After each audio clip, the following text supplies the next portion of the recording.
陪伴少年一起搞事业。本节目由支持国潮品牌的中缅日上 App 赞助播出。本节目由创业蒸蒸日上、秋冬属我时尚的海宁皮革城赞助播出。本节目由炒100个辣椒都不怕的火星人集成灶赞助播出。为什么想要创业？因为我之前就有过想创业的想法，然后正好这次有一个机会，而且还做的是我喜欢的事情，我就说那来这里创业是因为真的是想要做一个被大家认可的一个品牌。创业这个部分也是能够在我原有的履历之外，能够带给我一些新的东西，一些新的见解以及见识吧。那你觉得你们在创业初期会遇到的最大的挑战是什么？我更希望我能找到一个方向，而且不是很像那种无头苍蝇一样。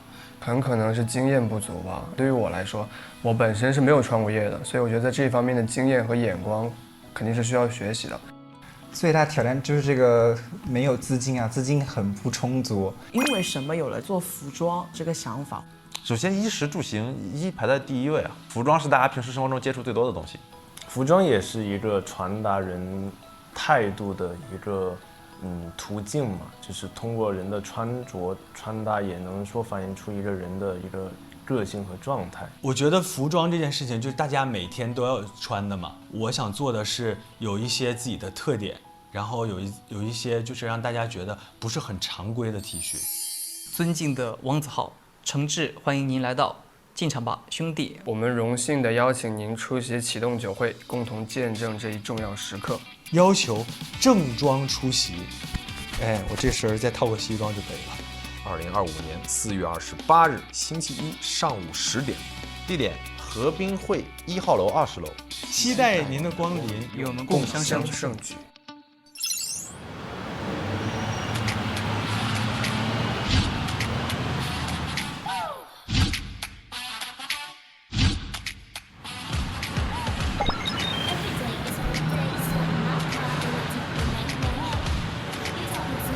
场在这里啊！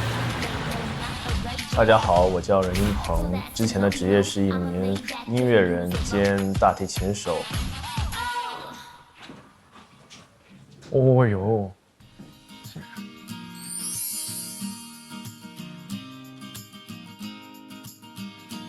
我来的时候，我以为那个场在这个地方呢，我说好现代，第一个到呀。出发的太早了，有点激动，主要是。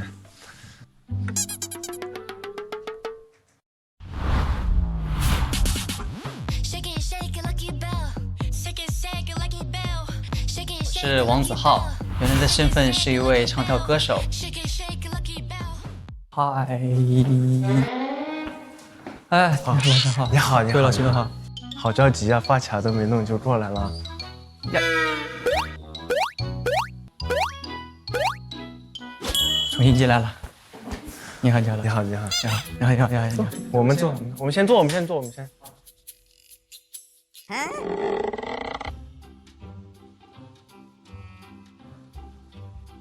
老师，您是？我是 I 还是 E 一点？I 偏 I， 我也是。对，好了，但是要想说话也是能说话，就像现在一样，就像现在一样，对的。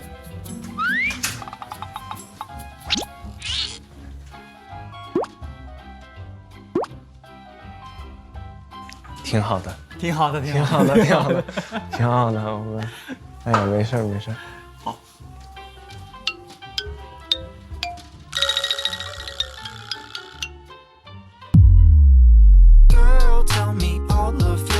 大家好，我是金灿。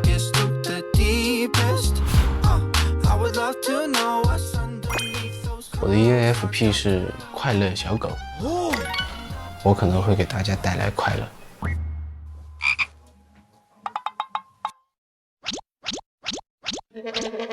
这位就是我认识的，年前嘛，发布会的时候我就见到了，就是金灿，对，金灿，就是王子浩，王子浩，浩哥，浩哥。今天这个飞机头是可以的，飞机头很好，这老师做得好，一般的。上班了，要工作了，进厂了，现在有一点点小紧张，有一点点小期待。现在我们就是要去这个跟兄弟们见面了，怎么说呢？有点激动，有一点紧张，要赴一场是盛会吗？我也不知道。大家好，我是李哲廷，我是一个演员。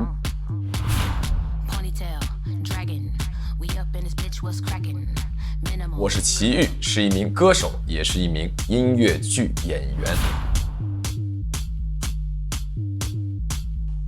Hello， 你好，大家好，我叫李哲廷，叫我小李就行。好，嗨，兄弟们 ，Hello， 欢迎光临，非常开心认识大家，我是齐豫。介绍一下，这个是我们那个厂长，这是哎，对，哇，好久不见，好久不见，厂长你好，厂长，兄弟你好，你好，我叫李哲廷，叫我小李就行。小李哲廷 ，OK， 厂长请坐。哦，你是厂长哦？可能因为我之前就是做服装的。是吗？我就是做服装的，所以可能就是有一点点小经验吧。OK， 我希望他给我安全感，因为我们在做一个创业，创业不是一起挣钱，创业是一起承担风险。我的伙伴们一定要有具备承担风险的能力，以及承担风险的心态。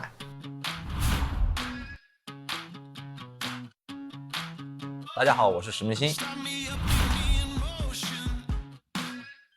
能力强，我觉得最简单的就是能力强。在创业上，我能让公司起来，我也能让公司起死回生，我也能够判断出好的方向。Hello， Hello， 你们好。你好。坐着聊，自在一些。就我们的厂长大人。好。石明星啊，明星，你们是明星，我是明星。明星好，明星。我们现在去干嘛都没有跟我说，就让我赶紧上车。马上要见到我的兄弟们了，他们还没有告诉我是谁。我是高远，我之前的身份是一名练习生。Hello， 好久不见啊，这位兄弟们。你好啊，精彩啊，好久不见啊，好久不见。我坐这边吗？好吗？你是哪儿的人呢？我是杭州人。哦，那离得很近哦。对，离着很近，我就在钱塘江那个对面。这是你主场，那创业能不能派上用场？对，我也是想这么说的。我可以教你们一些本地的方言之类的，比如说你去跟一些本地老板，你可以套近乎，你就说乌拉黑妞妞，乌拉黑妞妞，我是海宁人，就可以跟老板套近乎一样的，可以每句话讲完当做逗号使用。我懂了，就让我们干一杯乌拉黑妞。哦，我们还差几位兄弟？还差两位，估计下一位也快到了。你这他一会儿来了之后，咱起立鼓掌。可以啊。待会这样进来之后，从那边报1、2、3、4、5、6、7，看他喊不喊8。可以。他进来之后，你就1、2、3、4、5、6、7，让他们看他。就咱们突然一起站起来，然后开始报，是吧？看他是 I 人还是 E 人？第一次亮相你帅，师傅你是本地人吗？海宁有什么美食和玩的呀？你跟我聊一聊。我一会儿进去我就没人跟我说话了，我得把我的话今天的话都得说完。好吧，你应该是被节目组控制了，不让他说话。大家好，我是歌手演员王博文。Hello， 1、2、3、5、6、7、8。Hello， 我叫王博文，大家也可以叫我宽宽，就是叫宽宽。我的未来的路会越走越宽，所以你们可以叫我宽宽啊。你知道为什么叫奇遇吗？因为我就知道会有一场奇妙的际遇。这么聊天是吧？这个路线的，所以你是为了这个节目匆匆改的名字吗？那也太匆匆了。你是几年？我是94的。94啊。所以是都没有声音了，所有人的。不是，我们应该鼓掌是吗？不是夸奖这个，那可能确实老了啊。他们都知道年龄了吗？都知道了，我们一起报一下吧。我们彼此报一下，我97年的，礼貌吗？我是96的。哦，我04的。礼貌吗？我刚才就说，我说比我大10岁。不是他04的，你94年几月几号？5月的。5月，他也5月的。5月18。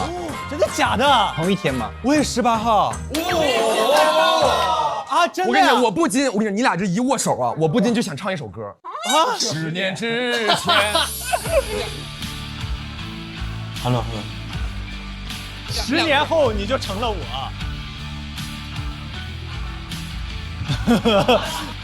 马哥，04的为什么要出现在这儿？那我先回去了，我先走了。他04，然后后面是多大的我03，01、99，我也是03。04的现在是最小的，应该不会再小了，很难再小了。这还有一个座，应该还有一个人。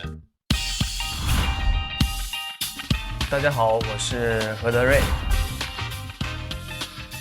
哦 ，Hello， 1啊！欢迎！怎么尬住？怎么样？什么都不配，没有默契。你好，体育。你好。完了，这一看就比我小。哎，不是说创业吗？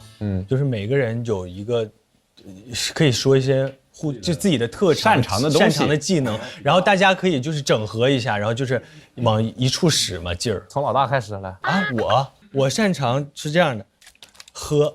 他擅长喝，就是你听过炫一个吗？明白。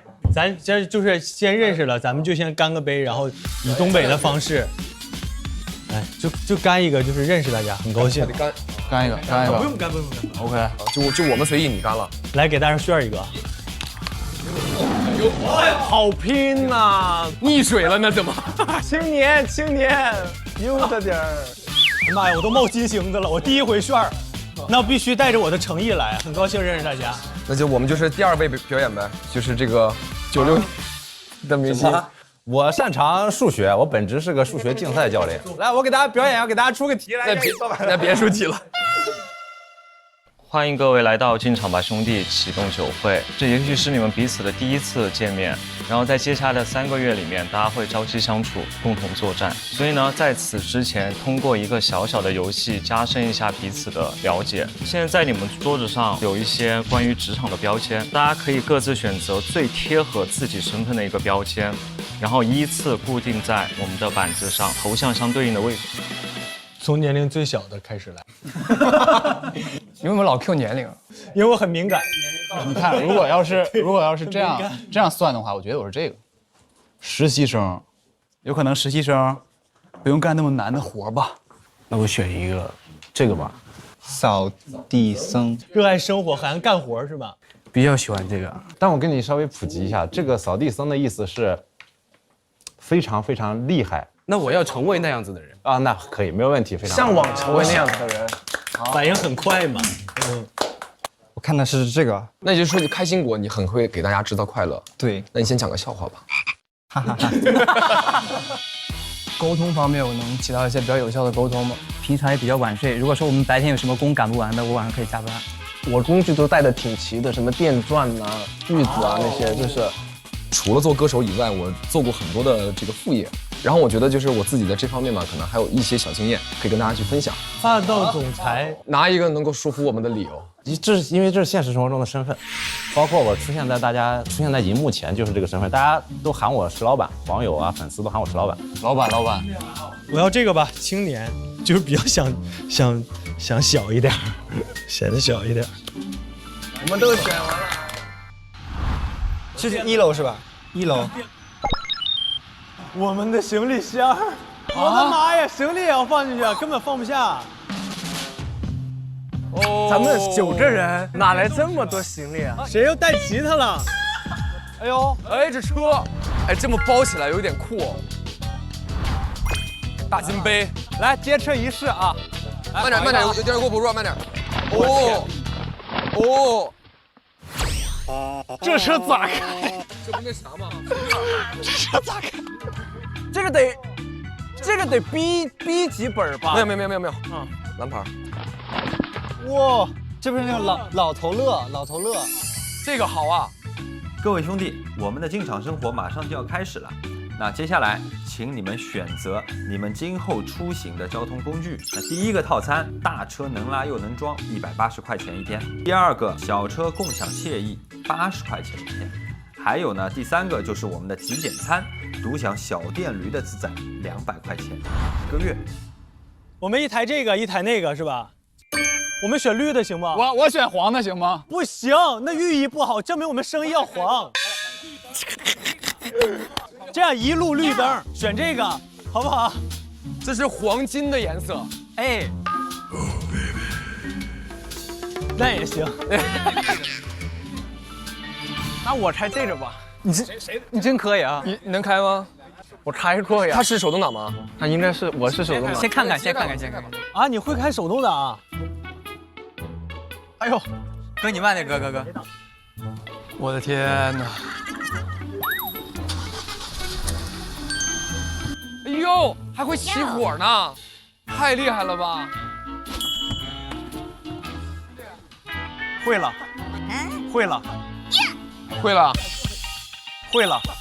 兄弟，这个就是那个你一个人开，我一个人开，一个人。没有，我觉得像这种霸道总裁这种，哎，你们这霸道总裁就一定得开这种车，你知道吗？来，同志们，先把行李弄上去。搬吧，先装行李走，咱俩摆。我给你们递。来，还可以。哎呦，哇，只能买一个了吧？很沉。感觉你可以吗？还？我怎么感觉他一个人不行啊？可以啊。可以，后面还能摆呢。我往上递吧，底下递有点难哈。还可以再弄一个瘦一点的。这个呢？这个得放上面，或者横着。对，这个还可以再放一个小的，就这样落呗。啊，对，落呗。哇，这谁的？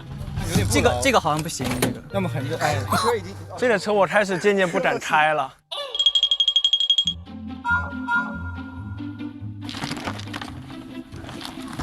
跟你商量个事儿呗。你觉得我们要不要再租一辆那个小车？啊，可以啊，是不是？大家的同意都可以。那应该再租一辆，要不然太，而且这个车门后座太难受了。咱这样，我们实在不行，我们今天花80块钱再租个车，坐俩人，然后后排再放点东西，一趟肯定能用完。不能交钱了，这还能放下啊？不能放，真能放，我在那儿都能放。人有点不够坐。少加80马上加菜了。王总主打一个，别租了，来，这儿还能放啊！好了，放，推啊！这里能放吗？能放，瞪你呀！哎，那大哥，干啥玩意儿？哥，你这车几点下班啊？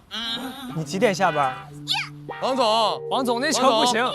太糟粕了吧，王总！不是，我就是他下班了，咱可以把车借来。他说用那个车装我们这些垃圾。啊，可以了，人够了。然后现在大家分个车吧，谁开这一辆？那有一天你开吧。行，我开吧。那我也跟这辆了。哎呀，我穿这个衣服开这个车，帅啊！咱俩是不是得系一个安全带？哦，我这也有安全带。大家都是安全的。导航在谁那儿呢？我们这在我这儿。哟，真行，不是这边不？哎，开不错。你不会只会用1档吧？不，等会儿现在加。哎，熄火！哎，好一次，好熄火一次。咱可别在大马路上中间，真的别在大马路上熄火，那就让人怼着了，他俩就容易被砸死。你们上面一定得护着点。好的。正在前往海宁市马桥街道万福方向。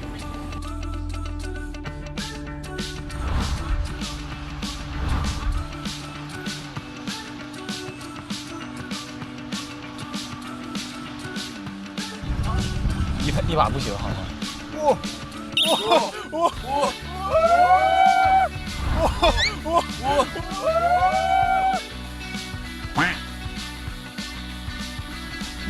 你们握的是转过来了，我们握的是头上东西没掉下来，差点把它甩出去。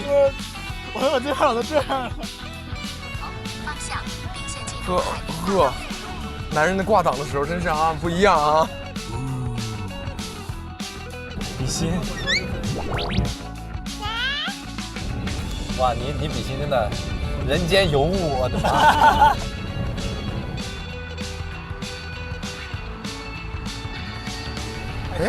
他们怎么比咱们快呢？有没有可能是同款车型？目的地在你左侧。哦，是。已到达。左侧，在这边，从这边。右左。就在这儿啊。左边咋走啊？交汇了。左边咋走啊？已到达。跟着他走，跟着他们走。是，右边。哦，旁边是沟。哎，这回你慢慢来，因为两边都不行了。直接右拐，别下那边。右边也是沟。哎，停车！停！有沟，右边有沟，停车！扎进去了，我看到了。马上了，等一下啊！他们掉沟里了，马上要掉沟里了，咋办呢？再往后倒吧，不行！哎！我哟！完了，掉沟里了。这个车根本就开不了呀，这个地方。没事。对不起，都是我们给你们带沟里了，还不对这儿还不对啊？还不对，还得出去。不是这儿啊？对。我们为什么会开到这条路来呀？稳住，兄弟，稳住。我觉得我应该是一个比较老练的一个司机了。然后当又掉到那个坑里的时候，我都在想，怎么办？这一幕我说好丢人，就是感觉我很怕大家怪我。这边也顶死了吗？我们是小车，他们是大车，然后我们导航认错了路，没有找到了工厂，因为不知道工厂长什么样，奔着小路就过去了，完全没考虑大车的那个弯真不是那个棚技术不好，那真没法过。哎呀，不是，这个谁开过不来可能？不是，他这边还着力呢吧？这边还着力呢，往后倒，能倒吗？哦，这往后倒能上来，能吗？啊，你现在往后倒是吧？你现在轮往右打死，往后倒，倒到这上面之后，你往前打死，踩压那边的。我知道。哎，你起来一下，再让开下试试，好吗？啊，你听着点啊。哎。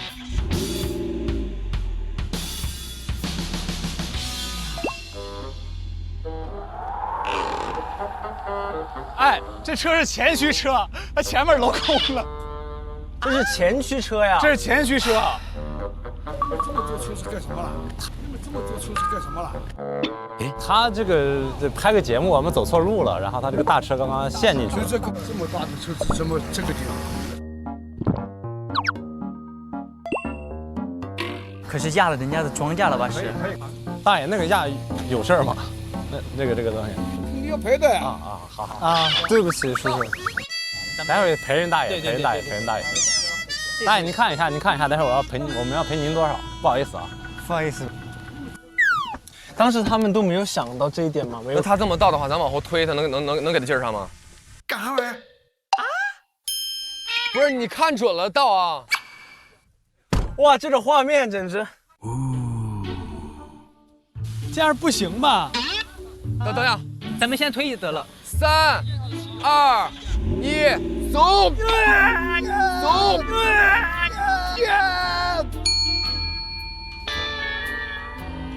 哎，谁有一点点啊？来，再来一遍啊！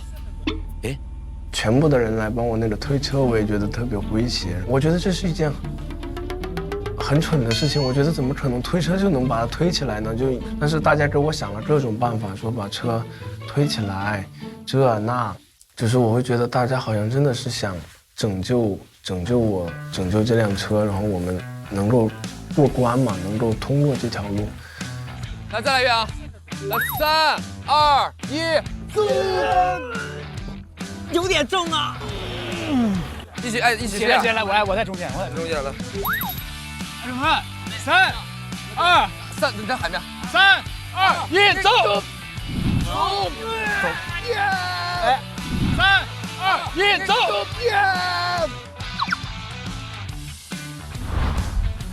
哎，可以，1、2、3，走！1、2、3，走！小心！哎，慢点！再来点！再来点，出来了，慢点吧，再来点。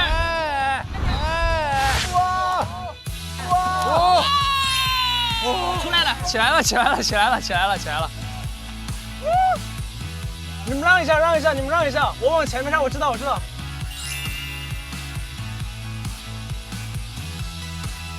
太难了，这边还有个沟呢。让我先开过去了，来吧。这个呢是不能把它丢的。拿10块，找找吧。可以，啊，这有块大的，这有块大的。哦，谢谢大爷，谢谢大爷。就有一种出了车祸的感觉，啊，但是他们都还是很友好，就说没事，这个你尽力了。就从这件事情上面，我就能看出，其实大家是真的是想一起解决问题，然后一起向前面，就是去前行这样一个感觉。然后我们后面的路会就是继续这样的走下去。试试吧。打直。哦，过去了，走，过去了，过去了。好。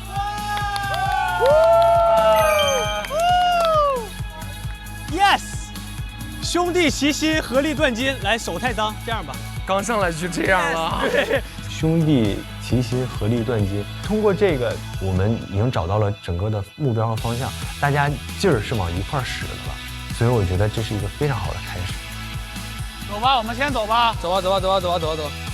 我服了，好丢脸，好丢脸。你这可以了，你这很牛，太强了，牛了。现在是右拐掉头。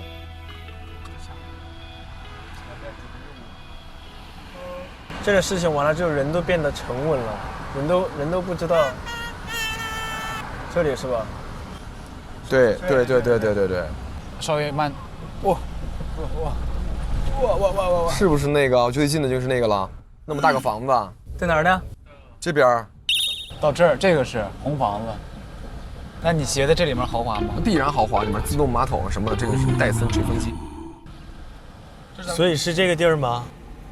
啊，我的别墅梦想，不是意式轻奢风吗？怎么有点像车库啊？好大一个厂房啊！哦，真工厂啊！真工厂啊！好，欢迎9位兄弟团的成员正式入住厂房，欢迎。现在我们发布第一阶段最重要的一个任务，那在5月15号，你们和我们要共同召开进厂吧兄弟服装推介会，到时候你们将带着自己设计的服装，接受我们专业市场的考验。另外，这边和大家明确一下进厂期间的行为规范：第一，场外的资金不可以带入；第二，创业规划自主设计，节目组不会干涉；第三，创业自负盈亏，如果失败了，爬起来，从头开始。那我们介绍2位这个厂房的前厂长，沈厂长、莫厂长。2位厂长会带你们先参观一下厂房。好，看一下，这边有6间。6间？对。我们现在很期待卧室，来一间一间看一下啊。这个是什么？这边多功能吧，你做什么都可以，放东西啊，什么都可以的。哦，好。那这个是生产车间，看一下。乒乓球桌。裁缝桌，裁缝桌不是乒乓球桌。哦，是那种裁布的桌子是吧？对。大家期待已久的卧室看一下。卧室。王总，你别墅。哇。哎。哇。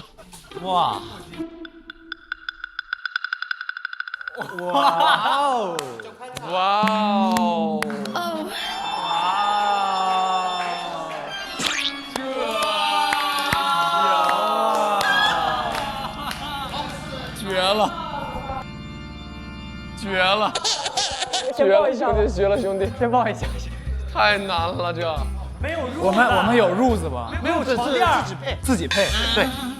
落差，因为最开始给我们导航那个位置，那个地方是一个很好的地方，我没想到这2个房子仅有1街道之隔，能差了这么多。其实规模还不小，这个厂房给我们的规模很大，虽然什么都没有，但空间很健全。对，然后吧，我们住的宿舍真的，哇塞，我真是，哎呦，想不到，然后蛮脏的。今天有的忙呢，来给大家看一下厨房，比较豪华啊，看一下。厨房比较豪华，这厨房，哎呀，啊，厨房好现代化，进了另外一个画风。这个厨房比较豪华的啊，火星人牌子的啊。这我们要不住厨房呢？哎，这厨房咋这么好呢？轻奢风。咱们这儿睡着，这儿睡着。哎，这还套房呢，可以直接进屋。直接就进屋了。呵，这是前厅呗？对呀，直接进屋了。套房啊，这是套间儿。已经很好了，我们可以随意装修这里。上午挣这点钱，配这个已经很好了。那这个租金我们商量一下好吗？这样啊，小房间800块，大房间1000块。这一共多少个房间？4个小房间，2个大房间，一共嘛这样，小房间嘛4832，5200了，5200一个月。关键是我们现在其实用不到很多的仓库一类的东西，因为是这样，我们得空缺这个厂房一段时间，就可能那个堆货的地方，要不你看我便宜一下，暂时用不上。那是一半吧，我们是再要一间屋啊，对吧？我们3个。住3个屋嘛，2个小屋，1个大屋了，2500。宿舍、厨房加这个车间了，2500是吗？不，我们这里是标准厂房。就是你是毛坯对不对？现在有点毛坯吧？我们把所有的东西，我们买自己的家具啊什么的，我都给你留下。你以后租下一个，你也能租更高。我们把东西我们都不带走，给你留下，所以你这租金给我们就是便宜点。是这样的，哥，我跟你说个事儿啊，我们是创业在这儿，我们做大做强了以后，我们就不给你2500了，我们3500租。我们现在可以直接签上，如果我们做大做强了，3个月以后要续租的话，我们给你3500。对。但是我们做的失败了的话，我就退了。就住3间。那对的，三间2500。那行吧，那行吧。付3押1啊，付3个月，押1个月租金。那么押1000嘛，我们确实需要资金。我记得我们现在资金确实比较短缺。那押金就押1000嘛。哎呀，厂长人好，厂长你人太好了，你一定会做大赚大钱的面，我到时候我一看你就是。行，那我签一下，那我们就生效了，沈厂长。厂长，合作愉快。感谢。还有送你们一样东西啊，谢谢。送你们个小动物啊，小动物，过来看一下啊。小狗。这个是遗留在这里的一个小黑狗。哇，哎呀，哇，好可爱呀！拜托你们一定要照顾好啊。放心。握手。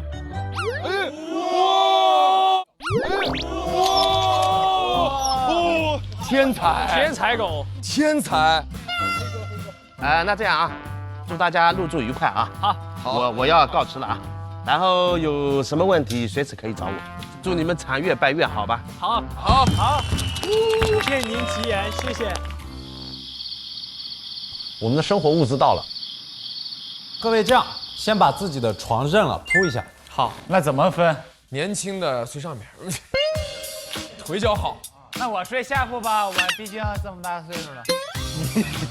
你不是你这么大岁数了，我这么老了，我睡下铺吧。那边你们是谁选了吗？我就睡这儿呗。你睡这儿是吧？你睡这个吗？我睡这个。我睡这个吧。不是，你能不能让人家老的先选？没事，你们选，没事，我哪都行，我不挑，我真不挑。让人家上，我真不挑。老寒腿是吗？你那是老寒腿咋下楼上厕所？起夜咋办？老寒腿。宽哥，这样，宽哥，咱俩把那眼占了，行不？宽哥，行不？宽哥，行啊。我就搁这。但是有一个问题啊，我半夜也不怕踩死你。但是有一个问题，就是那边的是没有挡的，你看到了吗？你们谁睡觉不老实可不能在2楼啊。而且这个怎么上我还是不知道。踩着上去啊，就这么没有挡，可以试一下。能上吗？有点难上。我问你测，上不去啊。我怎么感觉这么软呢？这怎么这么特别软。你别塌了，你100几？我150多斤呢。对呀、你别塌了，给我压死体格子。那你睡下面，我睡上面。行，搬吧。好阴啊，答应的好快呀。那我俩就只能这样睡了吧。哎，我们把行李拖哪儿去？床底下，然后床旁边，就这点地儿。你擦擦不？这些好脏哦，真的好脏哦。毛毛是弄不掉的，我说这种。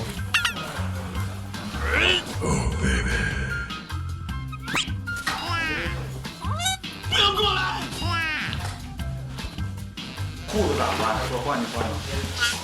我帮你挡一下，要不先。那我不换。你看看这个上头跟着，是吗？这个看它跟着，你看看。没解裤带就跟。是吧？它在动。看往我这边走呢。你穿回去又翻回去。那我系上，系上，不跟他坏了。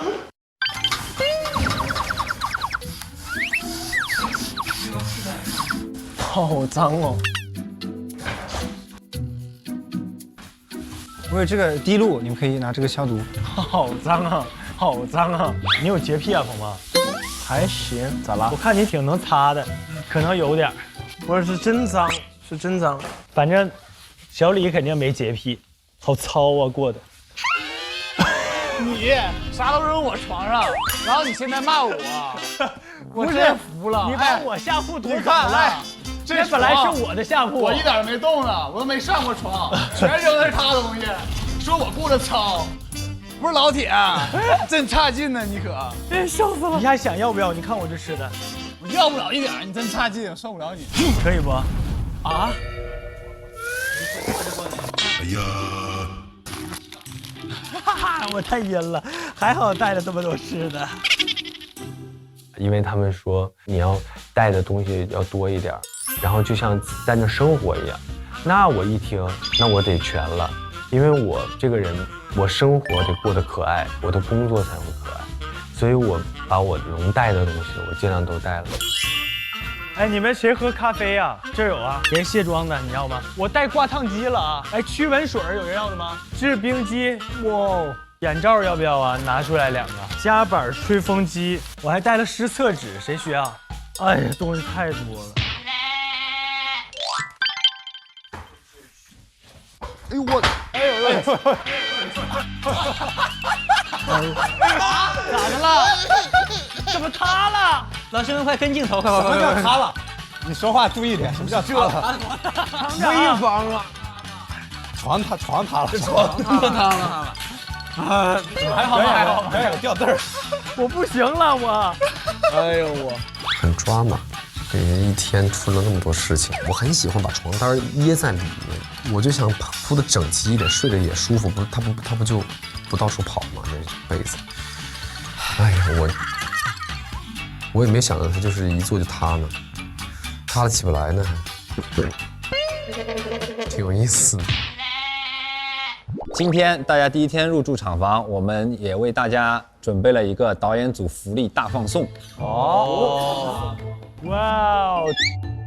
我们在出发前，其实每一位都邀请好友拍了 VCR， 对吧？哦，我们先看 VCR， 大家认认人，来。我心中的奇遇老师，他的3个缺点分别是吵，皮，还有一个就是太烦人。黄总吧，我知道谁的？你的朋友吗？我朋友。奇遇老师呢是一个很有点子的人，他是一个很有想法的人，而且他的执行力很高很高。我觉得创业中嘛，一个就是大家别藏着掖着，就是直接嘛，就是真诚。第二个，我觉得就是啥事儿就啥事儿，就是别感觉感情用事了，有些事儿就随便糊弄过去了。就是我觉得把各种事儿都拎得清，就有的时候别太上头，因为知道你性格有的时候很着急。但是创业这个事儿确实还是很谨慎，但是我相信你，因为以你的经验跟清晰的头脑，我觉得肯定没问题。加油吧，超儿！齐豫老师。暴露你本名，暴露本名了，暴露本名了。这个时候弹幕已经开始了。好嘞。这是我的好朋友黄子弘凡，然后因为我们确实从我刚出道的第一个节目就深入人心，我们就一直玩到现在。反正他很了解我，说的也都对，然后大家就是那个朝夕唱一副吧。好嘞，超。我会觉得我自己着急的时候偏强势，因为我本身性格很急。这也就是像我朋友帮我录视频的时候，你就是有什么事情呢，别着急，多倾听兄弟们的想法，我觉得他就很了解我。Hello， 大家好，我是石老板的朋友沈月。优点的话，聪明、精致，然后很有逻辑。缺点的话是，我想想啊，缺点没缺点，太追求完美，内耗。对。哎，石老师，你刚才说的内耗，没看出来是吧？今天对，完全没看出来。内耗什么？他那个内耗是因为我和沈月是上个节目认识的，是一个比赛类的节目，生存类的。然后当时呢，我和一帮好朋友，大家都比较信任我。最后就是我相当于带着所有信任我的人，带着所有我的队友淘汰掉了。这件事情是我无法释怀的，不允许失败。我允许失败，但我不允许带着朋友失败。所以我们这次创业就不会失败，绝对不会失败。我这个事情再发生，我可就那个了啊！不行啊！王子浩如果是和大家同吃同住，最大的问题，我觉得应该是晚上要小心他。可能跳舞啊，表现舞没有他帅抢眼。我没有看过这个视频，要不然我绝对不让他放出来，这太吓人了。想学跳舞，你要学跳舞啊？你不想看？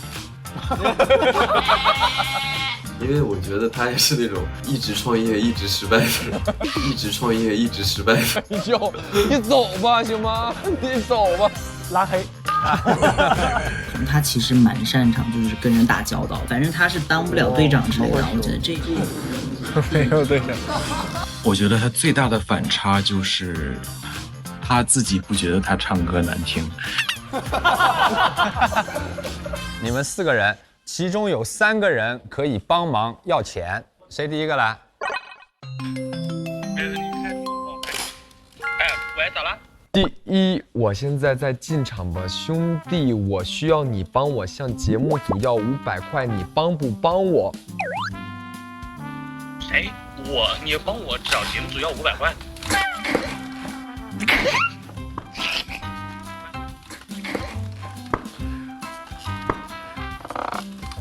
我现在在节目组里进场吧，兄弟，我需要你向节目组帮我要500块，你帮不帮我 ？OK， 没问题，兄弟，包在我身上。Hello， 节目组能听到吗？你先开个外放。挂了。Hello。我说话时间字数有限，我需要你完整的帮我说出这句话。完毕。没问题，兄弟，我这波肯定帮你狠狠找节目组爆要一波钱。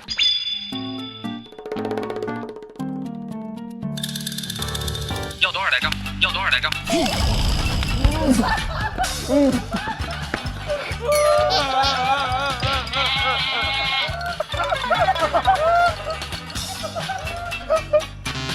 这都不行啊！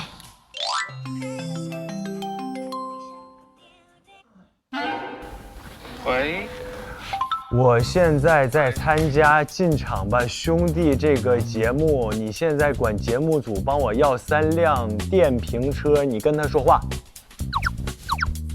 什么？你打错了吧？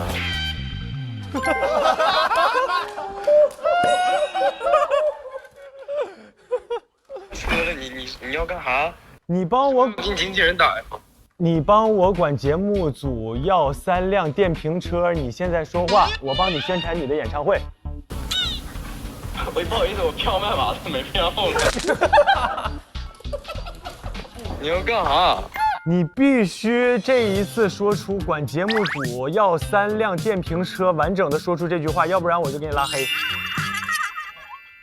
什么东西？你拉黑我？有活，有活。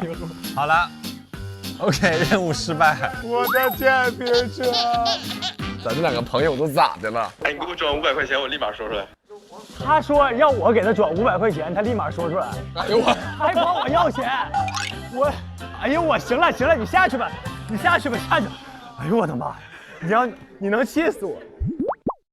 行，啥也不行，啥也不是。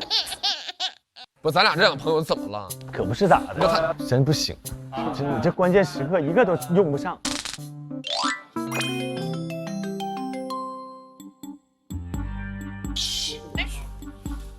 我现在需要你帮我向节目组要500块钱。500块钱。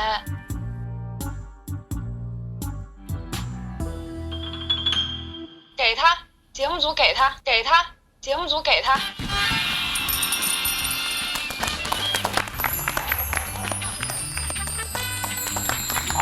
好，谢谢。这么快？下次见面请你吃饭。OK， 实明星达成任务，我们节目组会往你们的那个资金里面充值500元。珍惜沈月，经过你们几通电话，我要珍惜沈月。珍惜吧，你珍惜吧，这是真朋友啊。说先复盘今天嘛。我记得今天的话，石老师功不可获。功不可获，不给颁呗。功不可获，功不可没。前面就是运气好，然后大家特别信任我，这个主要游戏上攒了点基础资金，所以咱今天一天没碰上什么大困难。但其实我现在回头想想挺后怕的，如果那个游戏咱只赚了1万块钱的话，现在就比较糟了。现在就是我们有2万多的启动资金，然后租厂房、租车，然后押金付完了之后，基本的物资采购了之后花了1万多了。今天都已经花1万多了，但是你大头有租金，你大头在租金上，所以说我们肯定要快速的回笼资金。所以我们先赚钱，然后再实现梦想。对。那我赚钱是必须跟服装有关的吗？还是说他可以去跳舞拿个铁盆也行？没问题。那是过得相当拮据了。其实那是万不得已，我们尽量在创业的过程中，因为你在做的任何和服装产业的东西，都是在为以后积累。那这样，因为有的兄弟们确实是没有做过服装这个行业，然后我跟那个石老师，我们本身就是做服装行业，做过服装行业的，然后也做了很久。我们先捋一下这个整体的工序，我简单的说一下，工序环节呢，就是我们要从设计开始，以设计为主体，设计完之后呢，我们可以版师打样。打完样之后，比如说一些比较昂贵的布料，比如说一些冬季的衣服，布料比较贵，那需要白坯去打版。然后我们到了这个打版确认版型，然后才到选布料，选完布料之后，然后我们才到了这个订货，然后这个销售。我们销售完之后，看看会不会有滞留，会有一些滞货，然后去有一些促销手段，和看怎么样去把这些货卖掉。所以，但是我们现在就是想办法去赚第一桶金，对，包括他赚的方式、方法，都得我们大家一起去讨论，一起去寻找。那有规划吗？比如说谁负责什么去整料子啊？分头行动还是一起？我觉得应该是一起看，比如2个比较有经验的哥，让他们讲一讲。我觉得应该是他们2个一人带一队，因为咱9个人。坏了，我们俩注定不能在一起了，怎么办？这怎么办？那9个人目标太大了。没问题，我们到那的时候也可以一起到一个地方去学嘛，反正都要去学的。对，你看看跟我们同样的竞争对手，他们是怎么生产的？我们还有竞争对手的。哦，对，没有对手。而且，比如说我们今天接了个急单，我要求5天出来或者7天出来。现在海宁这个皮革城那边有现货，对，这个现货它是有一个选一车间的，这个选一车间我们可以根据自己的需求，比如说有一个品牌，他要找我订1000件，然后他的订货价格就是200块钱，200块钱1件，那 OK 我们就可以去聊一个中间价，那中间的价格也是我们的利润。很难想象到这种单怎么接到手哎，找吧，自己看能不能找到合适的，找不到合适大不了就真找个机会去摆摊呗，找合适的地方、合适的地点摆摊，总能收回来。对。好，明白了。我带了一些道具，但是不知道能不能用上，因为我感觉就是创业肯定会有很辛苦嘛，然后我就带了很多求生的一些，就是怕自己挺不下去了。我给你们拿来看一下，你看能不能用上啊？就是5·1的时候或者是什么，咱们去摆摊什么的。经过今天对博文的了解，他说准备的东西我都有点害怕。那如果他今天见我第一面说准备的东西，我是期待的。对 ，Hello 大家，我带了一个应急救生毯啊。保暖用的，对，哦，防止湿温是吧？对，我现在有点冷，我可以披上吗？可以。我们两个有面光了。对，你们两个都有面光了，太棒了！哇，我就卖这个了，我决定，太帅了这个。怎么样？这是不是还行？挺好的，太简单了。谢谢。哎呦，哎呦，啊，这个呢叫做拔萝卜，这个呢叫做动动乐啊。然后我这里面就是还是拿自己海报，就是有很多还是拿自己海报，不是就是用那个来，给大家展示一下，拿自己海报抠是吗？我就里面就有1等奖、2等奖、3等奖和纪念奖啊。然后末等奖就是我在家里拿的一些断舍离，清库存。不是，我觉得它可以用在服装上，比如说我们卖不出去的时候，就用盲盒嘛，99一次，最差是1件衣服啊。比如说，行，我觉得这些东西咱们可以选择性的，对，先留着呗，万一能用上呢。对，这个假期的时候我们可以找一些机会，我们看一看最近杭州、上海，我们离杭州、上海都是比较近的，然后我们看一看最近的杭州、上海有没有什么音乐节。我想起来，我5月3号。我5月3号在上海有音乐节，是你去是吧？对，那没问题了。我这种对我们来说是机会。那你给我们点签名照，我去卖呗。你得别这样，咱们是服装工厂。没有，其实就是我们简单一下，如果有这个思路就好了。如果有这个思路的话，其实我们就准备到时候联系一下他们进去摆摊。然后进去摆摊的话，那我们就要先研究一下3号的那些嘉宾有谁，查到了之后呢，然后再找一些这些嘉宾的信息，去买一些小周边。 4天能做出来吗？能，现做啊！只要你的眼光能够挑到足够吸引大家的东西，到那现场就可以卖得掉。嗯，明白了。石老师就是一直是散发着这个积极向上力量的，敢于去打破规则，打破这个限制。我现在我自己公司来找我们订货，这算耍赖吗？然后我们所有人都是坦诚相待，我们找到了方向，找到了目标，所以明天是第一场硬仗，才刚刚开始。 来，各位，我们为大家设定了一块心情日历板，在这块日历板上，大家可以把你们每一天的心情，大家看到有一个 emoji 的心情磁贴，放到每一天的日常的总结里面去。同时，大家也看到有一本工作日记本，大家每天晚上可以把今天一天的心得、今天谁体会抢我菜吃，心情也得记小本本上，都可以写在这本工作日记本里面。同时，我们旁边还为大家准备了小狗的贴纸，一丝不苟，狗屎运。请各位先把各自的日记本给认领了啊。好，这是哪一本吧？写个名。 那我们今天这一天即将临近尾声了，那大家也可以在心情日历板上贴上今天的心情。我就一天都在听大家说话，然后跟大家学习不同的东西。上午是热到爆炸，然后晚上是冷到爆炸。今天就发生了很多丰富的故事，是美到爆炸，我觉得是。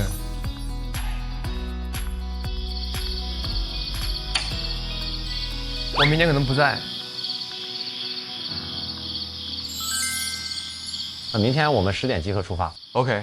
本节目由创业蒸蒸日上、秋冬属我时尚的海宁皮革城赞助播出。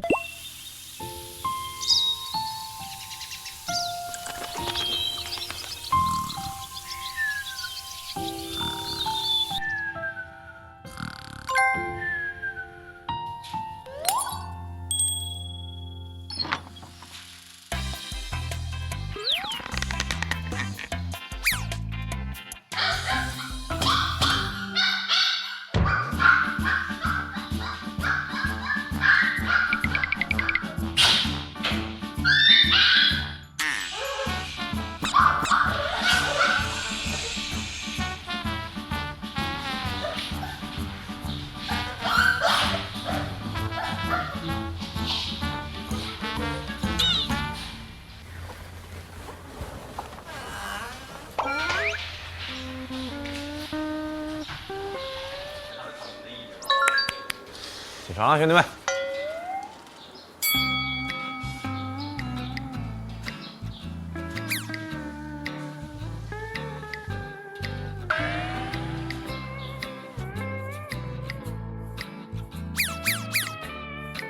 开灯喽！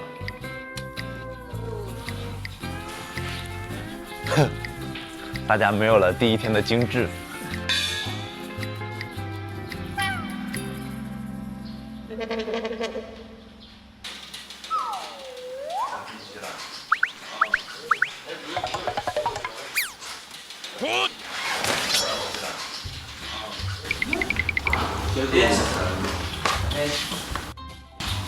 狗只要听点动静就嗷嗷叫。我醒倒是醒了，但我嗓子比昨天还疼，已经肿得很大了。我进场第2天我就失声了。失声这还行。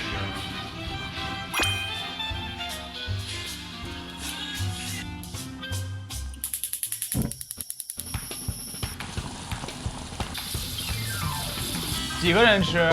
烧糕点，估计大家也都对付一口。中午真是。噔噔噔噔噔噔啊！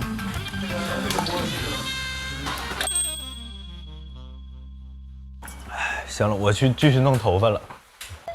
我来吧，你也会做呀？哎，我快点，谢谢。就这样。你这手法有点像抓狮子。哎呦我天，我这多大的脸面呢？2个人给我做头发。你是哪儿人？重庆人。对他头型好。啊，就是那边南方这边睡的型不好。对，咱睡的型不好，咱东北有睡头这说法，你知道吗？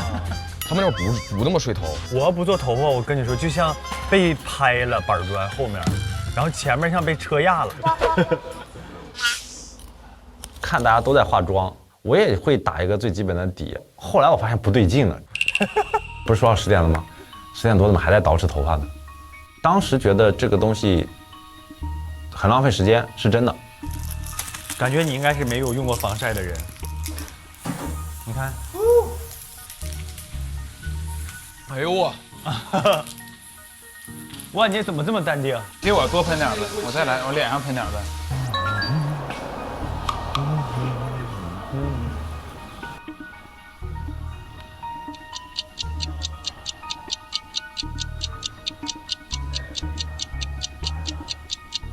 今天上午的我坐在那个门口的时候，我已经没事干了。我把我能想到的、提前能做的事情都已经想好了。我把今天要干的事情列了，所有的杂事我都给你想好了。弄完了还没捯饬好，就内心会有一丝着急。那个，咱忙完，咱一起坐下来聊一聊今天干啥吧。咱时间也不早了。好啊，马上了啊！咱往前推进。我看你都去看书去了。啊，我没有，他看的书。真是害怕你。别，咱们东北帮马上散了，马上就解散啊！马上解散了。朋友们，该开会了是不是？现在开是吧？捯饬完了吗，朋友们？现在开是吧？完事了。吃鸡蛋。走，来开会。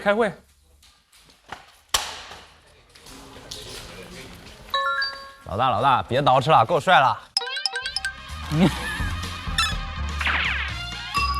那个这样的，朋友们啊，咱兄弟，咱就不见外了。咱说是有啥事直来直往。我先给大家说我这个人性格，反正我就是在创业过程中，我只奔着推进工作去，可能其他的对我来说相对没有那么重要。所以有的时候，如果让大家感觉到不舒服了，你们直说，好吧？因为这是我自己的一个工作状态啊。就是我觉得是这样子的，因为我们时间还比较仓促，能生存的天数不多了，我们得尽快把这个东西往前推进。然后今天的主要任务是，第一个是我们把生活上的事情给明确好，因为我们是来创业的。那我们把生活上的琐事解决掉之后，日后不用占用我们这么长时间。然后生活上呢，第一个就是我们把这个厨房用品采购了，去昨天那个农贸市场。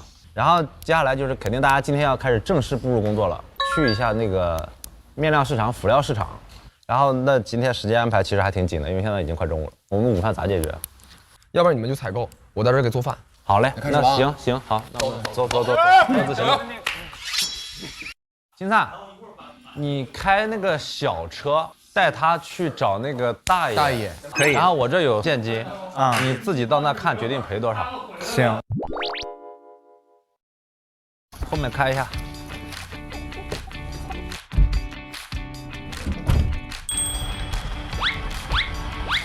啊，朋友再见。来吧，动手吧，咱。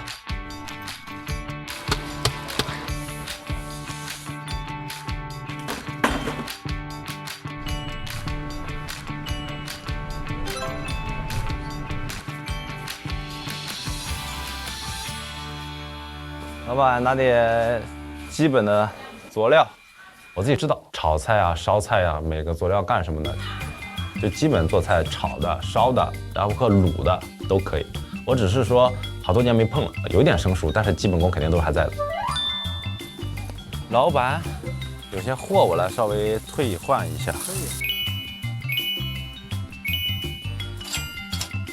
我们走吧，我们尽快回去吧。我弄下菜了哈。哥哥，你也太辛苦了吧！哥哥，没有你家都得散。你辛苦了，我帮你打下手。我真的不会做饭。洗菜行吗？洗菜可以啊。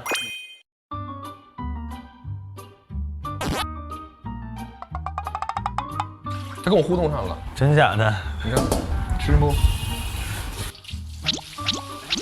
你这个动作，你这动作，不好意思，辣你，辣你！我的天哪，他开始说胡话了已经。哇，好贤惠哦！天哪，开了啦！来了！中午饭就我们俩搞吧。行，拌个凉菜吧。我来拌那个洋葱和黄瓜。要姜吗？姜要，葱姜蒜都要是吧？葱姜蒜肯定都要的。OK。热锅凉油，先煸炒一下我们的辣椒。哎，你这炒辣椒怎么都不呛啊？这是火星人集成的，吸净油烟，炒100个辣椒都不怕。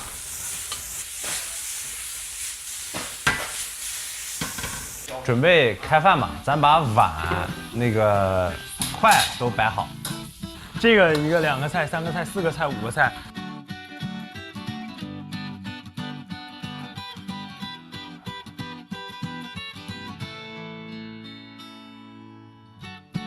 开饭了！朋友们，端起饮料来，我们来吧，记录我们第一天自己做饭。来，谢谢石头哥，谢谢大家，谢谢。来吧，朋友们开吃，来吧，开吃。好吃啊，超哥，好吃啊。这凉菜拌的可以吧？那这很好吃。我跟你说，一点不是吹捧，我觉得比昨天吃的好吃。昨天因为有饿的因素，可能实际还是今天的好吃。我来饱了。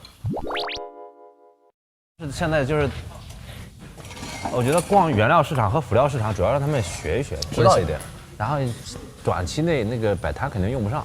对，而且咱们今天下午去挑辅料和一些配饰的时候，还得有风格，要不就搞一点特色的东西。没事，这几个人够特色了。是，就是咋咋呼呼够了，这够特色了。让大家都大胆尝试，至少我觉得每个人都要选一个东西吧。对，他选一个东西，选一个自己主推的品，没问题了。我觉得咱们今天晚上其实就应该，我们俩思路是清晰了的。然后剩下的就是怎么梳理完之后给他们说。兄弟们，我们紧急拉一个会议。大家现在要做的事呢，就是下午我们会逛这个辅料市场和面料市场。为什么我们要去辅料市场？是因为我昨天谈完这个音乐节之后，现在有一个问题，音乐节给了我们2个铺位，但是要收取摊位费。收兄弟币吗？没有，他收的是真实的人民币啊。对，多少钱我们还得压，因为我们之前聊的是就是5000一天吗？1个摊位1天，太贵了。3号的音乐节现在全场售罄，人多。对，而且商家入驻招商这一块人人都在抢，我们属于抢到了。所以我们这次每个人要去辅料和市场，接下来要去看的东西，就是围绕着这个复古 disco 来去衍生一些我们自己的风格和我们自己的标志。这个产品是配饰还是衣服什么？随便你，随便。但是你要考虑到一个资金和现实成本，比如说有可能这个东西它很好，但是老板完全不愿意压货给你，那就不可能，因为我们就1万块钱，付完摊位费基本没了。我有一个想法，我慢一点说，我嗓子有点那种，就是我们不是要付那个租金嘛？我们有没有一个办法，就是说有没有那种比较正规或者是成熟一点的，他们其实也做这样子的生意的人，就给他们说我们有这么一个事情我们要做，我们让他们把摊位费出了，我们赚他们里面可能一小部分钱，分他们的成，就这样子，我们就不用花钱，我们反而是赚钱的，可能赚的没有这么多，风险也当然要少一些。我说一下问题啊，第一个就是我们初步的启动阶段，我们没有必要这个时候去1万变1000、13000、10000变15000，是没有意义的，对吧？这是第一个事情。第二个事情呢，就是我们创业做的是自己品牌，再苦再难，我们肯定尽量我们在有意义的道路上往前走。那现在如果我们抢到了摊位，把摊位费给别人，我们去在这里面赚几千块钱的小钱，这对于我们品牌是没有意义的。我就是嘴笨，他就说1万，甚至是1.5万，甚至是2万，人家都觉得轻松。我就在想，真的会这么顺利吗？我们这次音乐节的销售目标，最好是1万变5万，最低是倾向于1万变3万。这1万，这次音乐节想变成几万？要变成3万最少。我也觉得3到5万是我的期望。对，如果是5万的话，我就非常理想。5万非常理想了。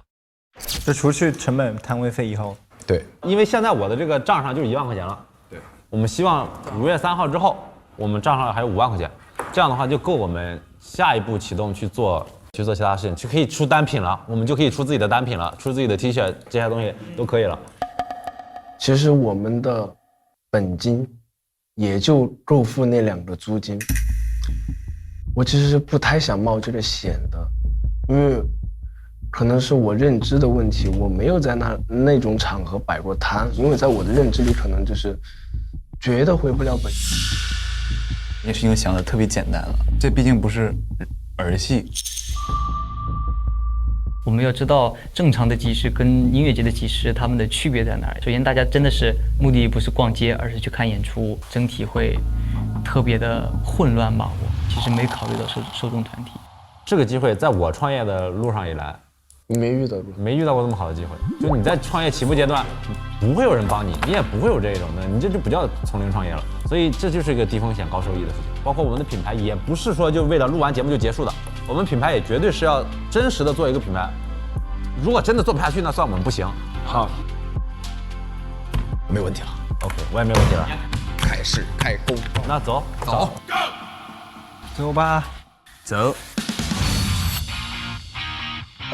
你自己先逛逛。老板，这附近如果我想找一些那种 T 恤或者是那些成品的一些东西，我去哪找？小成品不知道这附近没有吗 ？F 馆。F 馆，再往前走是吧？好。那有些是看有，我觉得有翻绳、盘扣之类的，这已经到辅料区了。但是我们要的是成品一些东西。老板你好，我们可以看一下吗？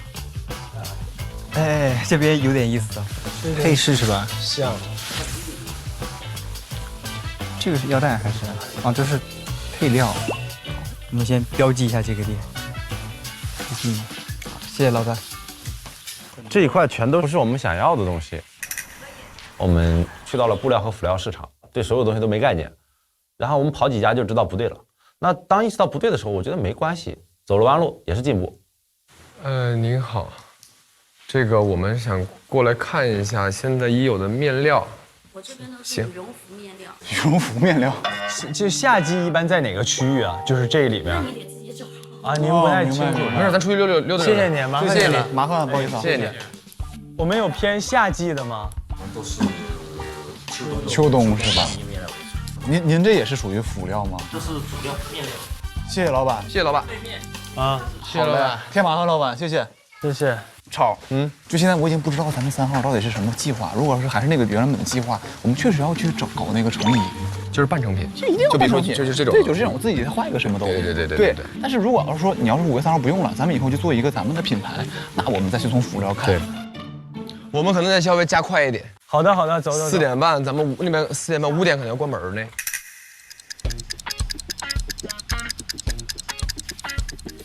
这都主料吧？对。完了，太难了，就是我们找不到我们想要的东西。自有命了。喂，哎，齐宇，我现在带的这个地方全是皮草，我们现在想找一些基础款的成品之类的东西，我们应该去哪找啊？这地方是不对的。我也在逛，我都不太知道呢。这个辅料不是我们要的呀。辅料市场他们说也不对呀，现在辅料市场卖的全都是这个拉锁配件儿。皮革城这边不太行了，主秋冬。咱要不行去上场买点。哎呦我，你这没招了，你现在买过着啊？我想带你们去申福。行啊。但是他们说他们下班早，我打电话。喂，吴总。哎，我们现在在进场嘛，兄弟正在录制，然后我们现在特别想去那个申福的大厦里面去看一看现在现有的样衣和一些基础的 T 恤，然后我们想看看能不能订一下。哦，没有 T 恤，全都是那种高定的女装是吗？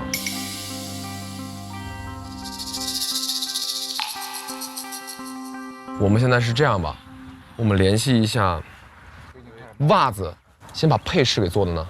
袜子是不是好卖？袜子。喂，石总。当时有点尴尬吧，然后兄弟们也跟着我来了，然后就在路口上，然后就站着，不知道干嘛。我就想着，就是海宁本地的优秀的企业家，然后加上我们自己有过合作，看看能不能获得一些帮助。就打个电话，然后，想看看通过这次方式能不能聊成。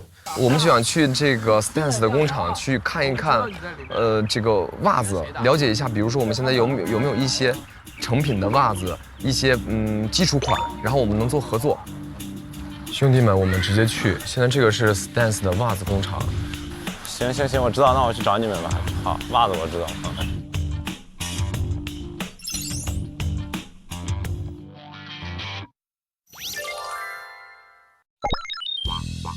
你好，我是齐豫，你好，你好，我叫徐敏杰，不知道有什么可以帮到大家？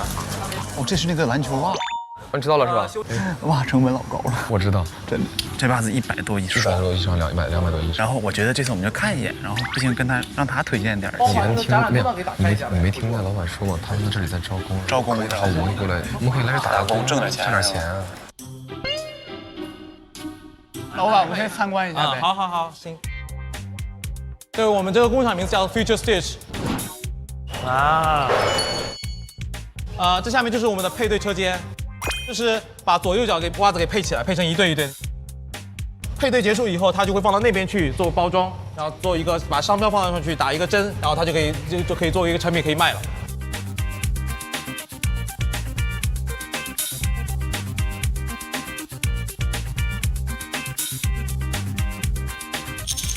哦，这是来学习来了，来参观。这真的是来学习来了，参观。然后这边就像一个博物馆的那种感觉就出来了。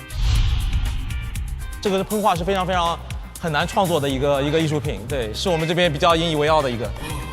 石头哥，我确实也觉得这是一个不太好的一个决定。超也没跟我说是什么样的一个袜子商场，就像我们是来参观来了。你作秀。我创业会有这样的厂接待我吗？我创业去保安都不让我进。对啊。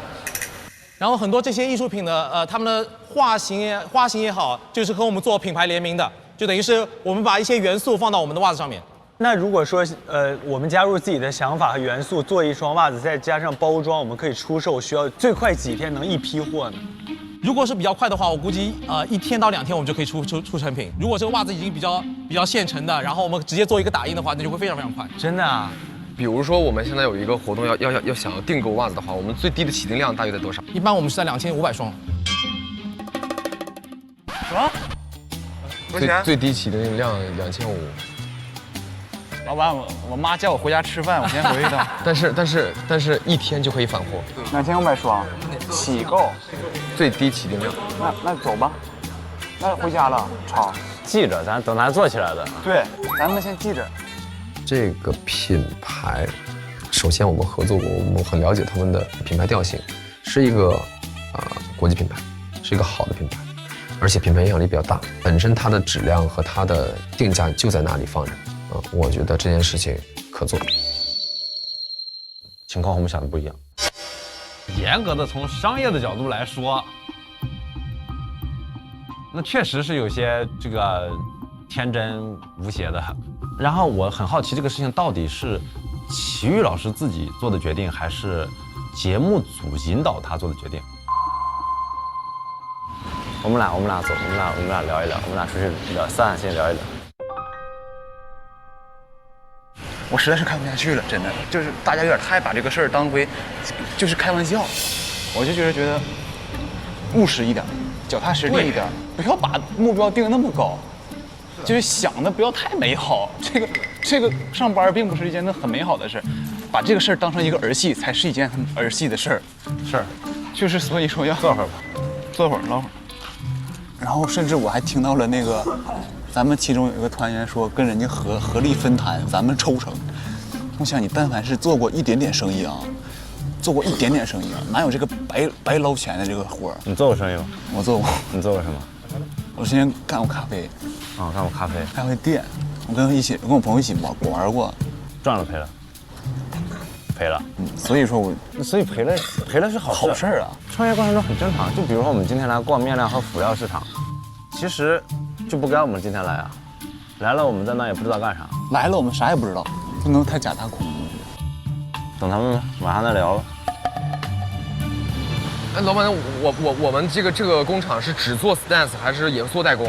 做代工。我们要是要之后起一个品牌的话，我们要做代工的话也可以。可以啊，非常欢迎。就是我们有自己的品牌可以做，然后我们可以跟你们共同成长，然后通过创立的品牌，然后我们可以同时把订单量给做起来，然后达到一个双赢的效果。我觉得这是我们的未来。现在确实。考虑一下我们，然后我们希望跟你们共同开一个新的品牌。当然，那我们就先撤了。好，谢谢。好了，谢谢你。所有的都按我们的流程，我们想的走了。太顺利了，这太对了。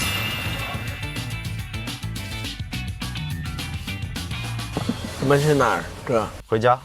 回家了。回家有事儿给大家商量。就刚刚为什么我提前走了？因为我实在忍受不了了，这2天，就是太假了，太作秀了。我问你，你一个饭都吃不起的人，到一个工厂，凭什么有人理你？凭什么保安让你进？凭什么有人接待你？合理吗？因为我想的是什么？我不是开始我们在圆桌的时候，咱走，咱回家。你导航好了吗？得绕一圈出去。我知道啊。咋说？刚才什么情况？没有，刚才石老板就是我俩简单的聊了一下。就 stance 是我合作过的品牌，所以我特别了解，这个品牌能给我们带来一些什么东西，或者是我们看看能不能跟他谈来合作。刚才咱们去了之后，所有的东西都太顺了，老板像是导演一样。你能懂这个意思？对，就感觉很奇怪啊！就我一到那儿我就知道，不用进去了。因为首先我了解这个袜子的品牌，这个袜子是主打做中高端以上的袜子。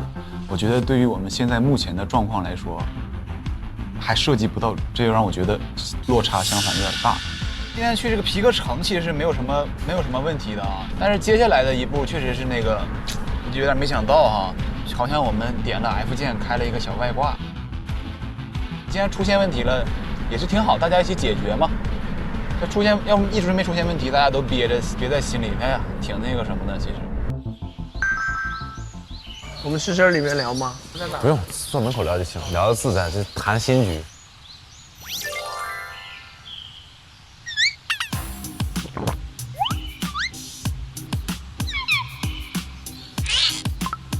我就开场就说了，首先就是我这不是个开会，我就说点心里话。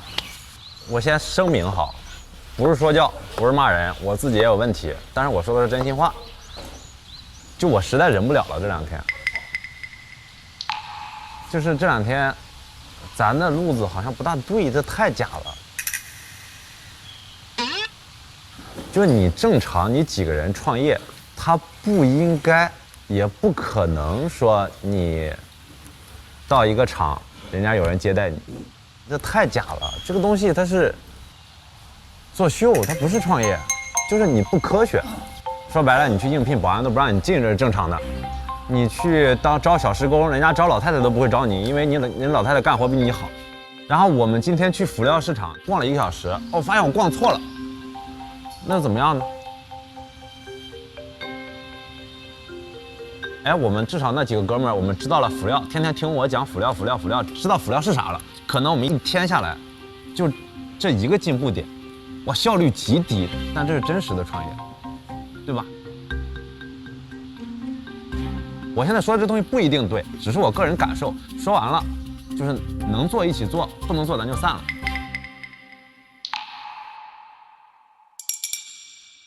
我普通人成长出来的，对吧？我被拉来这个节目，就是因为我擅长创业，其他的没了。我创业的时候我就没有经历这些，我就吃不起饭。咱过的什么日子？就不管生活还是创业都太假了。这是一个至少说是创业综艺嘛，那观众看来我们还是除了身上的技能是自己的之外，现实生活中的东西我们应该都带不到这个世界里来。如果你说你利用你现实生活中的钱，绝对不行，或者说你利用你现实生活中的资源，肯定也不行，甚至打断一下啊，没事 ，OK， 我讲完了，对，讲完了。现在是这样，今天我们去的 Stance 的工厂，这个 Stance 的工厂是之前的就跟我有过合作。我想问一下，这个 Stance 工厂是今天临时联系的吗？还是？对，今天是我临时联系的。然后我在想，那咱都在这全在路边待着，我也不知道去哪儿。我就想，那本地我只认识 Stance 了，我就给 Stance 打电话，然后出现了厂长接待。咱们从进工厂跟老板打招呼的第一个瞬间，我也很不舒服。去这个 Stance 工厂，确实老板非常热情的接待，导致石老师对我的误会。但确实是没办法，因为他是做品牌的，那他肯定要为自己的品牌做一些宣传嘛。你如果是剧本的话，我陪你演什么呢？我给大家解释，就是我接到的信息是这是个真实的创业，结果我来到这儿之后，我看齐豫啥都知道，那我就觉得这不是，真不是。相反，齐豫也这么认为我。对。所以就会出现我俩就是都是这么想的。我是这样认为你俩的啊，对，就是问题就在这。这个时候又会出现，大家又会觉得我们俩是安排的人。对。Stance 厂那个迎接的架势已经不对了，这是一个明显的作弊行为，这没有任何意义。我回来的路上我都想过更过的，我就回来拍桌子，我不干了，你们这是什么玩意？所以针对石老师的观点，我选择倾听。倾听之后呢，我选择陈述一下我自己的想法。石老师说的很对，说的有道理。我觉得，我的想法，也有我自己的道理。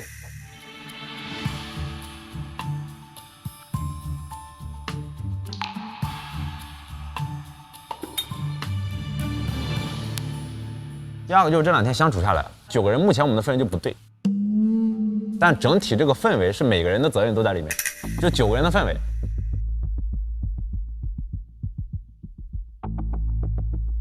就早上我起床收拾好弄完之后，我能干啥？我只能在这等所有人。这科学吗？哪个创业是这么干的？